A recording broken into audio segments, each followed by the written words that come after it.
السلام عليكم ورحمة الله وبركاته. أهلا بكم. إن شاء الله هذه الحلقة هتكون بعنوان من كتب سفر أخبار الأيام الأول وأخبار الأيام الثاني. قال العلماء المسيحيين لما بتتكلم عن كتبة أسفار الكتاب المقدس بتوضح إن هذه الأسفار مؤلفة، وإن الكتبة عبارة عن مؤرخين ومحدش يعرفه. فالعجيب ان النصارى بتتعبد بكتاب لا تعرف من هو كاتبه، يعني اي كلام قيل عنه ان هو مقدس يبقى مقدس على طول. تعالوا كده نشوف المدخل الى سفر اخبار الايام الاول والثاني للاباء اليسوعيين صفحة 728.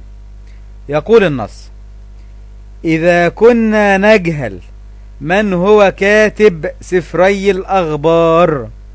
إذا كنا نجهل من هو كاتب سفري الأخبار، يعني إيه؟ يعني الكاتب مجهول. الكاتب مجهول، محدش عارف من كتب سفر أخبار الأيام الأول والثاني. ثم يكمل النص ويقول: وفي أي وقت انتهى من عمله.